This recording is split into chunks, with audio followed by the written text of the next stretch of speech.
Okay, welcome back. We're going to be working on our mountains, so we have to figure out exactly where we want our foreground to be. So we're going to do a very light line. I'm not going to make that as permanent, but I'm going to figure out where my areas need to be because I want them to look more like mountains than just weird little mounds. Okay, so now I am going to be laying my pencil sideways. You need to make sure that you have it pretty good and sharp. As you can tell, I've been using it sideways very much. And I'm going to just drag in some areas that may help me with figuring out how I want to do some of this. I might have a very wet area. I may have some that are just strong areas of just nothing but rock, and some that are full of trees. Most of the time in your background, you're not going to be able to tell really what is going on. If there's any activity by people, if there's the darker areas may be full of housing additions. We don't know. So there really isn't any right or wrong way to do things on mountains. I'm just going to kind of give this a little bit of color, and then I think we're going to start working backwards from dark to light instead of light to dark.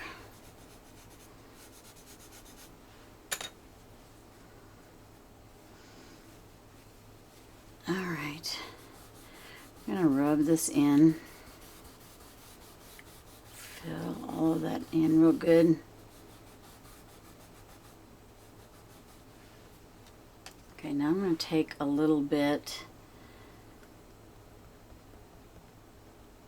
of an area where I feel like there might be a lighter, because my lightning is struck and it may strike some of this area. And I may have a tree sticking up. It may have gotten hit by lightning. Now when I do my trees this far, that means that that is not very far away.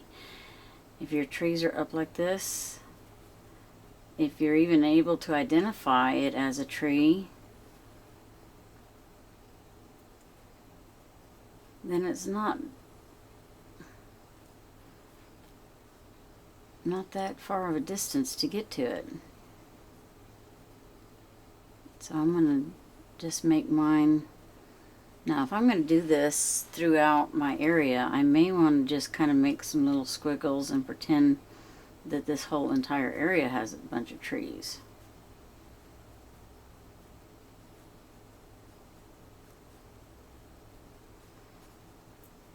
So that would be the darkest area because it's got all the trees. I'm leaving a little bit of gray in there so you're able to maybe identify that there's a ground or a lower brush of trees or something in there.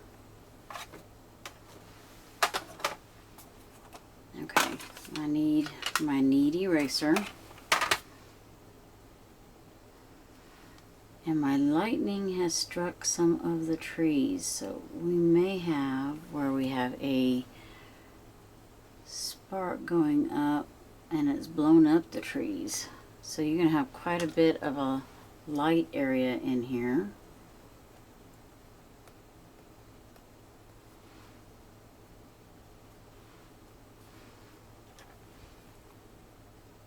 So your trees will light up. Okay, so now I may have maybe a little bit of a road in here that kind of winds in through here and goes on the other side of the mountain.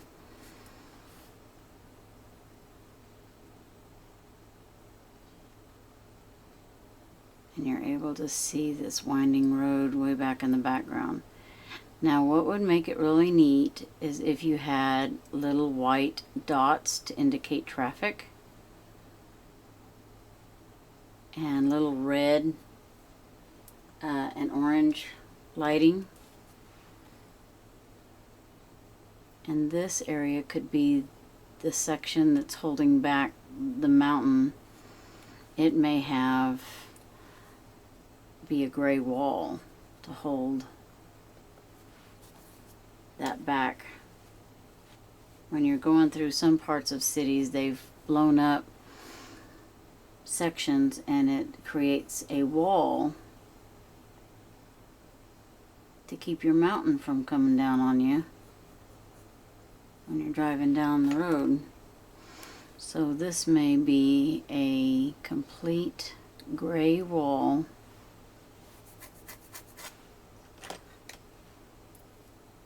alongside the road. It looks white right now, I know. And what I would do for the headlights and stuff in here is I would actually use white paint.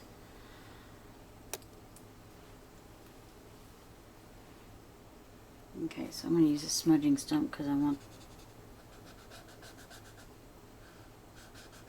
this to very gently be. There we go.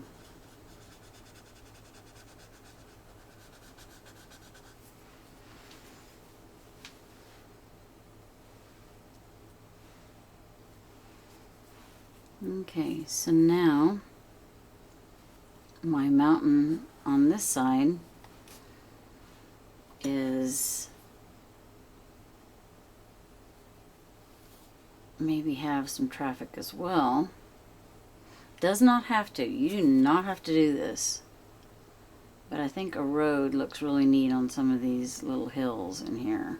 It also breaks it up a little bit. So this road may sit higher if you're traveling. You may see these roads come through here and have some trucks in here, or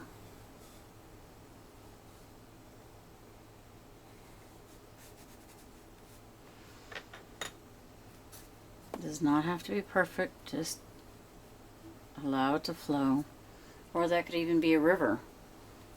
There's no saying that one is better than the other, or one is more correct than the other. Okay, to hold back this mountain, so we're going to have a little bit of a wall.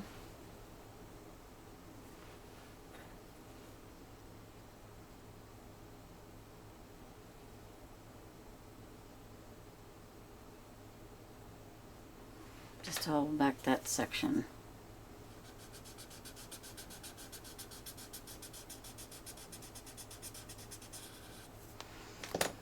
And down here we're going to have little bits of gravel. It's at the bottom of this wall. I'm doing some wiggling because usually boulders and rocks that might be in there won't have a specific place. And then it stops maybe right here because as we start moving down, we just start having a field. And it's not making a big deal out of the rest of it. Okay, so I'm going to go along this road and I'm going to make this look like it might be a nice slope to go sledding in the snow.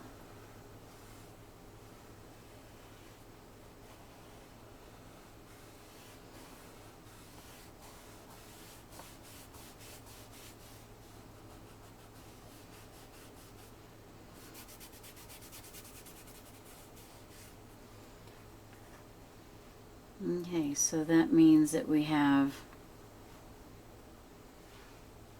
maybe a section line here that we want a fence to be with to keep kiddos from getting into the street.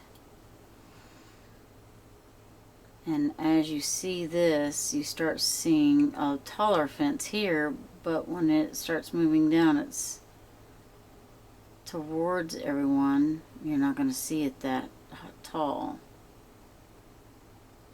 because of the height of the direction of your land. Okay. So to make this look a little better is we're just going to do fence posts. I know that's a little thick, but I'll show you a secret on how to fix that.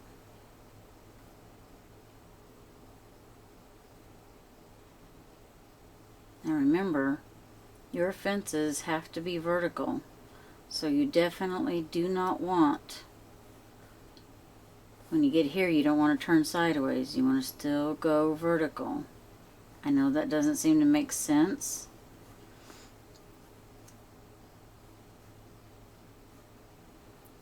but it will once you get it drawn as to how neat it looks. Otherwise you'll be going, this doesn't make any sense to me. Something's wrong. Alright, I'm going to show you a tool. This is called an eraser shield, and this shield is used by a lot of drafters and artists who are using pencil. It helps them erase certain areas, or if they want, like the little pointer here, they may want to draw attention to it. I usually like to use a little top eraser, and I'm wanting to erase some of this excess lines in here that I have these posts too thick. I want to change that a little bit, and they look a little more straight.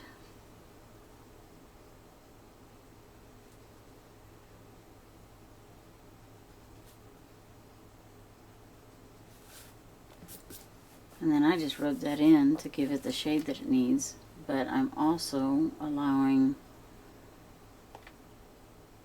my fence to come more light. Now this is a little bit closer, so I'm going to use this smaller shield so I can actually get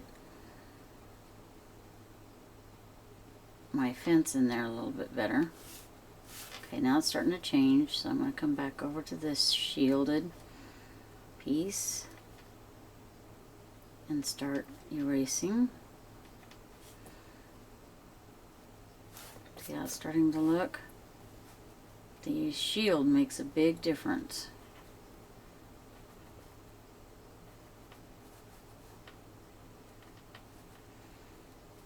Okay, so now I want to erase all of that, and you should be able to start seeing more of a fence line.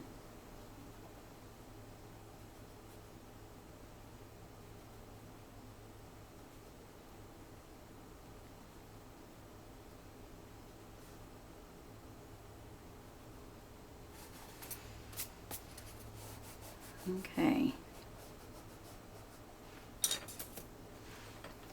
Now this is where I would only use a mechanical pencil just to make maybe barbed wire fencing.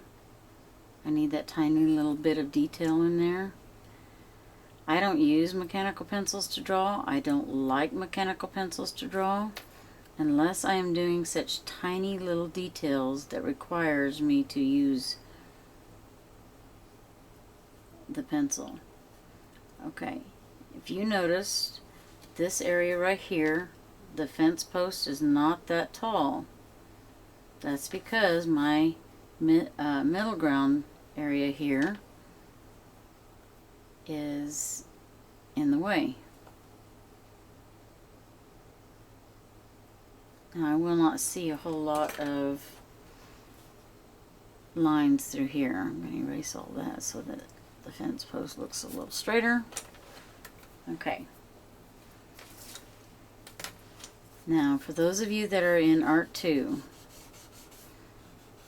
you will have to have a piece of building, and your building will have to be in here. So I suggest you do some research to figure out where you want your building at,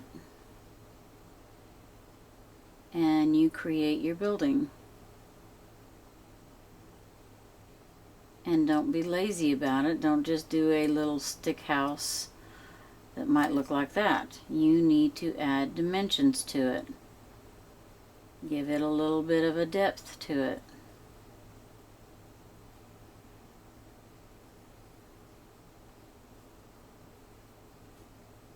Okay, what I'm doing here is my house looks like it might be partially underground, and I think I like that idea. I'm going to make the garage area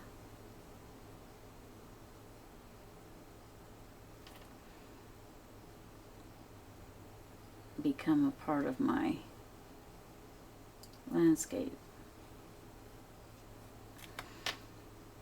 And you notice again I'm using the mechanical pencil only for details.